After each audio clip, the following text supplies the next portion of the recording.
বডিটা সরিয়ে ফেলে জায়গাটা ক্লিন করে ফেলো। Yes sir. একটা মেয়ে দৌড়াচ্ছিল আর তার পিছনে কয়েকজন লোক দৌড়াচ্ছিল। দেখেই বোঝা যাচ্ছে যে মেয়েটা ওই লোকগুলোর কাছ থেকে বাঁচার জন্যই দৌড়াচ্ছে। মেয়েটা এবার দৌড়াতে দৌড়াতে একটা দেয়ালের পিছনে এসে লুকিয়ে পড়ল। মেয়েটা হাঁপাচ্ছিল আর দেয়ালের পিছন থেকে উকি দিয়েও দেখছিল যে লোকগুলো কি চলে গিয়েছে নাকি। মেয়েটা যখন দেখে যে লোকগুলো চলে গিয়েছে, মেয়েটা স্বস্তির নিঃশ্বাস ফেলে আর তার পাশে তাকায়। কিন্তু তার পাশে তাকিয়ে মেয়েটা শক হয়ে যায়, কারণ সেখানে ব্ল্যাক কালারের শার্ট, ব্ল্যাক কালারের কোট অ্যান্ড ব্ল্যাক কালারের জিন্স পরা একটা লোক দাঁড়িয়েছিল। লোকটা তার থেকে বেশ কিছুটা লম্বা। লোকটা তার দিকেই তাকিয়েছিল বিরক্তিকর ফেস নিয়ে। মেয়েটা কিছু না বলে সেখান থেকে চলে যেতে নিবে, ঠিক তখনই লোকটা তার হাত ধরে বসে আর মেয়েটাও এবার ভয় পেয়ে গেল। আপনি আমার হাত ধরলেন কেন? কে তুমি? কোনো চোর? মানে এত রাতে দৌড়ে এখানে এসে লুকানোর মানে কি? আমি কে সেটা আমি আপনাকে কেন বলবো? হ্যাঁ, তার মানে তুমি চোরই, রাইট? না, আমি একদমই চোর না। তাহলে এখানে এসে লুকানোর মানে কি? হ্যাঁ দেখেন মিস্টার, আমি আপনাকে চিনি না, আমি আপনাকে জানি না, সো কেন আমি আমার পার্সোনাল ব্যাপার নিয়ে আপনার সাথে কথা বলতে যাব? হ্যাঁ। লোকটি এবার মেয়েটাকে দেয়ালের সাথে পিন করে নেয় আর বলে, তুমি যদি এখন না বলো যে তুমি কে আর তুমি কিসের জন্য এখানে এসে লুকিয়েছিলে, তাহলে কিন্তু। লোকটি এবার নিজের পকেট থেকে একটা গান বের করে। গান?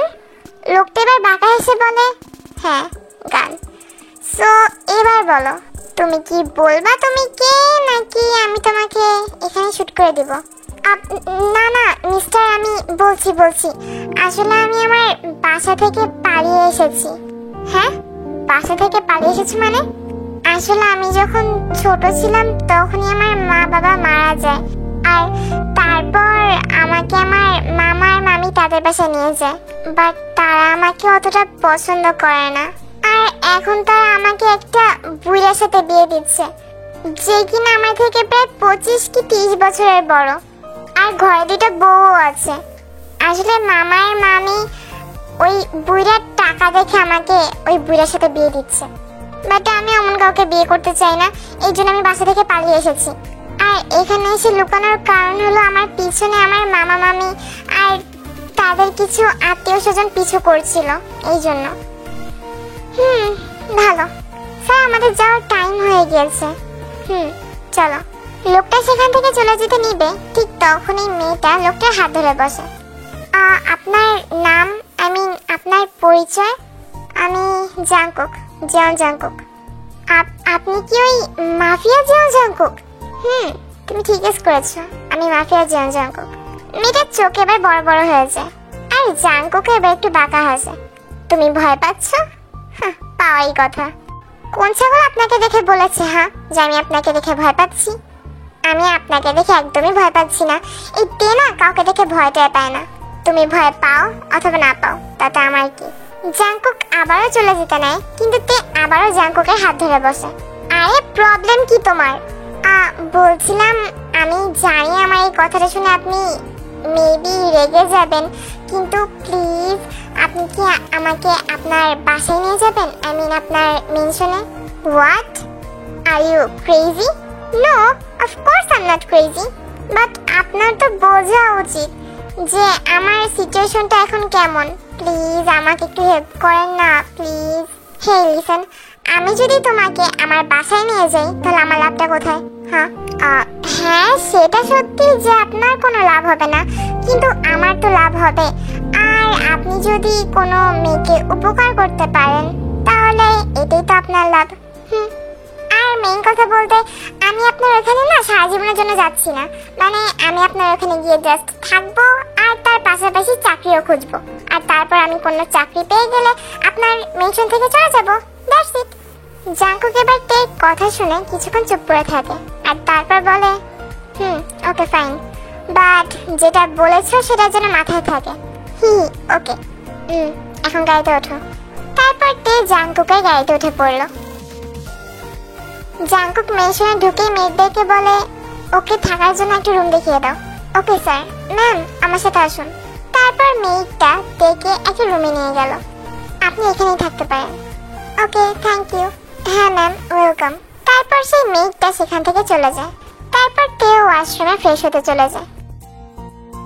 জাঙ্কুক ড্রয়িং রুমের সোফায় বসে ফোনে কিছু একটা চেক করছিল। স্যার ম্যামকে রুম দেখিয়ে দিয়ে এসেছি। ঠিক আছে। তারপর জাঙ্কুকও উপরে নিজের রুমে চলে যায়। জাঙ্কুক ডিনারের জন্য নিজের রুম থেকে বেরিয়ে যখনই নিচে যেতে নেবে ঠিক তখনই জাঙ্কুক খেয়াল করে তার 3 নম্বর রুমের দরজাটা খোলা। আচ্ছা ওয়েট, আমি এখন একটা জিনিস ক্লিয়ার করে দিই, সেটা হলো জাঙ্কুকের এই মেনশনে জাঙ্কুকের অনেকগুলো রুমই আছে, কিন্তু জাঙ্কুকের পার্সোনাল ভাবে 3টা রুম আছে। মানে এই 3টা রুমেই জাঙ্কুক থাকে, মানে যখন তার যেটা থাকতে মন চায় তখন সে সেটাই থাকে। সো ইয়া, আর বলতে গেলে জাঙ্কুক এই 3টা রুমের ভিতরে 2টা রুমে একটু বেশি থাকে আর একটা রুমে একটু কম থাকে। তো মেড মানে যেই মেডটা আমাদের দেখে রুম দেখিয়ে দিয়েছিল সে ভুল করে জাঙ্কুকের যেই 3 নম্বর রুম, মানে যেই রুমটায় জাঙ্কুক বেশি একটা যায় না, বাট ওইটা জাঙ্কুকের পার্সোনাল রুম, বাট তারপরে জাঙ্কুক ওইটা বেশি একটা যায় না, তো ভুল করে মেডটা সেই রুমেই দেখে থাকতে দিয়েছে। ওয়েট, মেড কি ওই দেখে আমার এই রুমে থাকতে দিয়েছে? হ্যাঁ। আর জাঙ্কুক এটা ভেবেই যখনই ওই রুমের সামনে গিয়ে রুমটার দরজা খোলে তখনই আসলে আমাদের তে ওয়াশরুম থেকে বেরিয়ে টাওয়াল পেঁচিয়ে ড্রেসিং টেবিলের সামনে গিয়ে ডান্স করছিল। আর তখনই জাঙ্কুক দরজা খুলে এই দৃশ্য দেখতে পায়। তোমার ড্রেস কোথায়? হ্যাঁ, আরে গাধি, আমি জিজ্ঞাসা করছি তোমার ড্রেস কোথায়? আজব তো, আপনার সাহস কি করে হয় আমাকে গাধি বলার? ওহ গড, আগে এইটা বলো তোমার ড্রেস কোথায়? তুমি টাওয়াল পেঁচিয়ে কেন রয়েছো? উপস, আমার তো খেয়ালই ছিল না, আমি তো কোনো ড্রেস আনিনি। উফ গড। আর তারপর কি আর করার, জাঙ্কুক তার একটা শার্টই থেকে পড়তে দেয়। Thank you mister. ওয়েলকাম। এখন নিচে ডিনার করতে চলো। খুব সকালে ঘুম থেকে উঠেই তে বাইরে চাকরি খোঁজার জন্য বেরিয়ে পড়লো। সে ব্রেকফাস্টও করেনি। তে মেনশনে ফিরে দেখতে পায় জাঙ্কুক সোফার উপর বসে রয়েছে। আর তে মেনশনে ঢোকার সাথে সাথে তের দিকে রেগে তাকায়। কোথায় ছিলে তুমি? চাকরি খুঁজতে গিয়েছিলাম, মানে আমি তো আপনাকে বললামই যে আমার চাকরি খুঁজতে হবে। তুমি ব্রেকফাস্ট করেছিলে? না। কেন করনি? এমনি। সারাদিন কিছু খেয়েছো? না। তোমাকে আমার এখন মারতে ইচ্ছা করছে রে। আজব তো। আচ্ছা মিস্টার, হঠাৎ করে আপনি আমার প্রতি এত কেয়ারিং হচ্ছেন কিসের জন্য বলেন তো? আই মিন, আমার প্রতি এত কেয়ার দেখাচ্ছেন কিসের জন্য?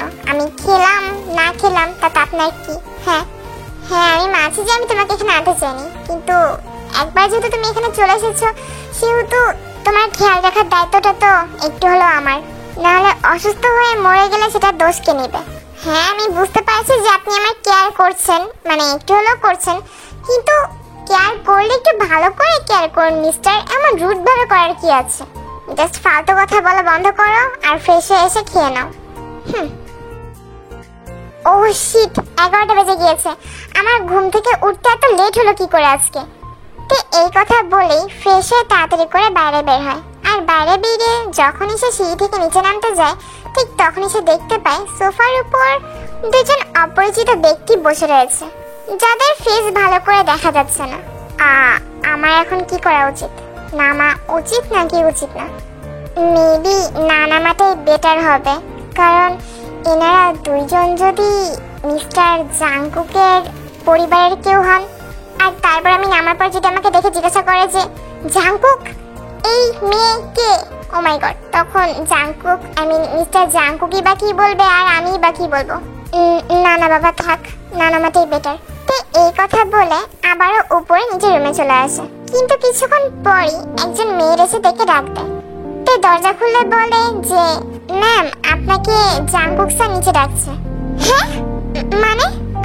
ইয়েস ম্যাম, আপনাকে নিচে ডাকছে। কিন্তু কেন?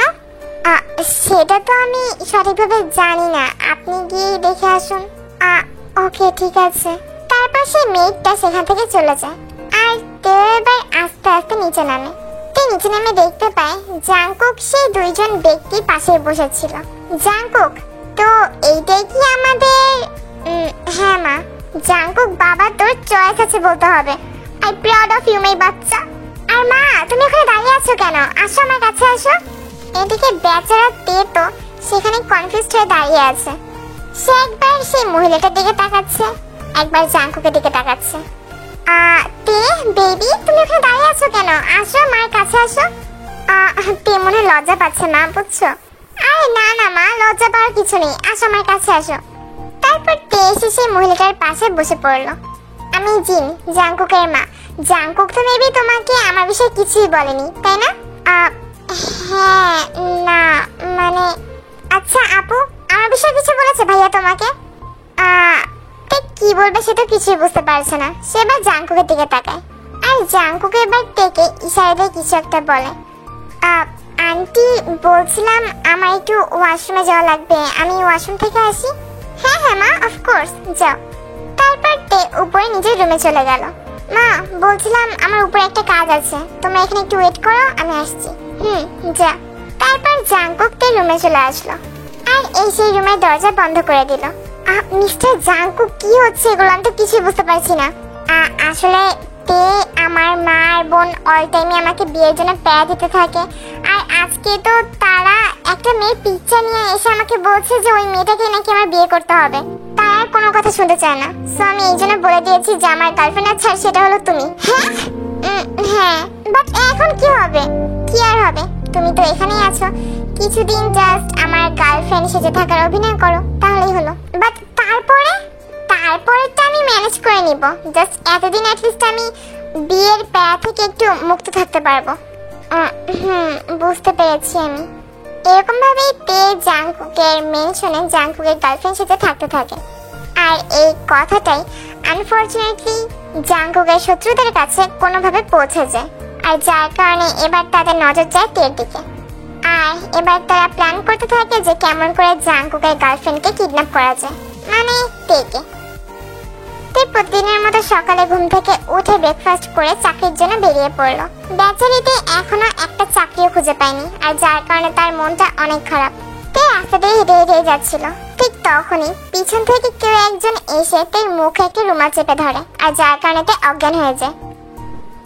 তে কি ব্রেকফাস্ট করে বেরিয়েছে? Yes sir. ভালো। তে চাকরি পেয়ে গেলে তো এখান থেকে চলে যাবে, বাট তখন আমি কি করব? মানে মাকে কি বলবো? তখন তো মা আমাকে বিয়ে করতেই বলবে। দূর। ঠিক তখনই জাঙ্কুকের ফোনে একটা কল আসে। নাম্বার অপরিচিত হওয়ার কারণে প্রথমবার জাঙ্কুক কলটা রিসিভ করে না, কিন্তু এই সেম নাম্বার থেকেই আবারও জাঙ্কুকের ফোনে একটা কল আসে। জাঙ্কুক এবার বিরক্ত হয়ে কলটা রিসিভ করে। হ্যালো। হেই জাঙ্কুক, আশা করি তুমি ভালোই আছো, বাট এখন আমি তোমাকে যে নিউজটা দিব, আই ডোন্ট থিঙ্ক তুমি এই নিউজটা শুনে আর ভালো থাকতে পারবা। কে তুই? আমার ভয়েস শুনেও চিনতে পারলা না যে আমি কে? ডোন্ট ওয়ারি, আমি বলে দিচ্ছি আমি কে। আমি বুগাম, জাঙ্কুক তোর সব থেকে বড় শত্রু। এন্ড আরেকটা কথা, তোর গার্লফ্রেন্ড তে আমাদের কাছে আছে, এন্ড কিছুক্ষণের ভিতরেই আকাশে চলে যাবে। বুগাম, আমি তোকে ওয়ার্নিং দিচ্ছি, তুই যদি তেল গায়ে একটা টাচও করিস না, তাহলে তোর শেষ দিন আজকেই হবে, প্লাস তোকে টুকরো টুকরো করে আমি কুকুরকে খাওয়াবো। Mind it. জাঙ্কুক ওয়েট, শান্ত হ। তোর গার্লফ্রেন্ডকে তো আমি ইভেন এখনো টাচও করলাম না, আর এখনই তোর অবস্থা। আর যদি টাচ করি, দেখি তো বেবি, একটু আমার দিকে তাকাও তো। তোর গার্লফ্রেন্ড কিন্তু কিউট, প্রিটি, প্লাস হটও আছে। বুগাম ইউ, তুই টাচও করবি না ওকে। বুগাম এবার একটু বাঁকা হেসে কলটা কেটে দেয়, আর জাঙ্কুকে এবার বুগামের লোকেশন ট্র্যাক করে সেখানে চলে গেল। যেহেতু বুগামে একজন মাফিয়া ছিল, সো বুগামের লোকদের সাথে আর জাঙ্কুকের লোকদের সাথে অনেক ফাইট হতে থাকে। প্লাস জাঙ্কুকও বুগামের লোকদের সাথে অনেক ফাইট করে যেখানে তেকে আটকে রাখা হয়েছিল সেখানে চলে আসে। তেকে তারা চেয়ারের সাথে বেঁধে রেখেছিল, আর তার জ্ঞানও ছিল না। তের কপালে, গালে, হাতে কাটার চিহ্ন ছিল, আর সেখান থেকে রক্ত পড়ছিল। জাঙ্কুক এবার বুঝতে পারে যে বুগামদের লোক আর বুগাম মিলে তেকে মেরেছে, আর এটা বুঝতে পেরে জাঙ্কুক আরো বেশি রেগে যায়। ঠিক তখনই সেখানে বুগামও চলে আসে। আমি জানতাম জাঙ্কুক যে তোর এখানে আসাই লাগবে। তোর শত্রুতা আমার সাথে, ওর সাথে না। কিন্তু ও না তোর গার্লফ্রেন্ড? হ্যাঁ, আমার গার্লফ্রেন্ড। সো বুগাম আবার হাসতে হাসতেই জাঙ্কুকের কাছে এগিয়ে আসে, আর এসেই যখনই জাংকুককে পাঁচ মারতে যাবে তার আগেই জাংকুক বুগামকে পাঁচ মেরে দেয় আর তারপর বুগামকে ইচ্ছা মতো মারতে থাকে।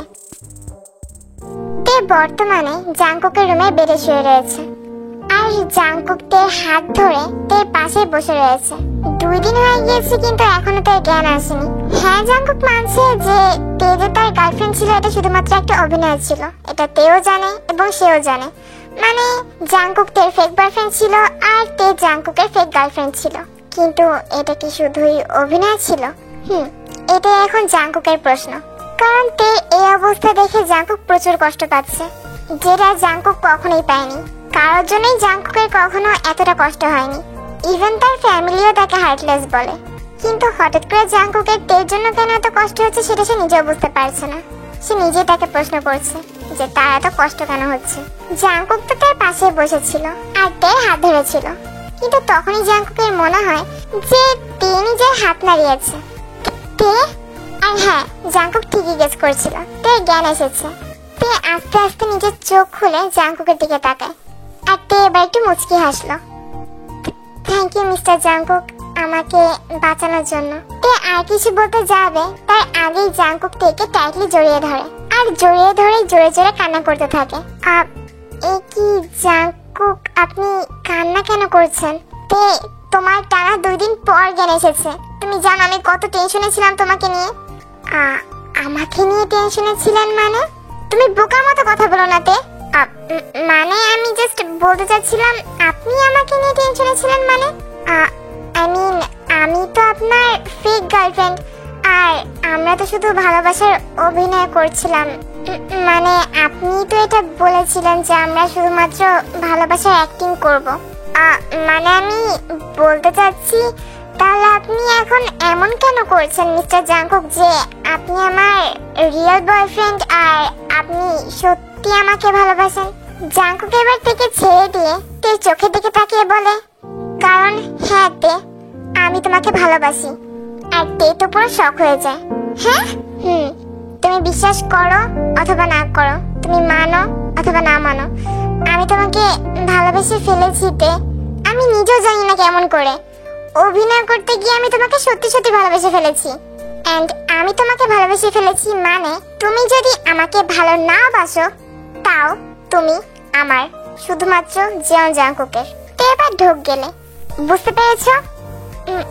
বুঝতে পেরেছো? পেরেছি। জাংকুক আবারও থেকে টাইটলি জড়িয়ে ধরে।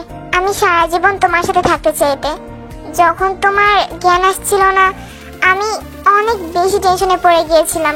আমি ভেবেছিলাম যে মেবি আমি তোমাকে হারিয়েই ফেলেছি। আর এই 2 দিনে আমি বুঝতে পেরেছি যে আমি তোমাকে কতটা ভালোবেসে ফেলেছি।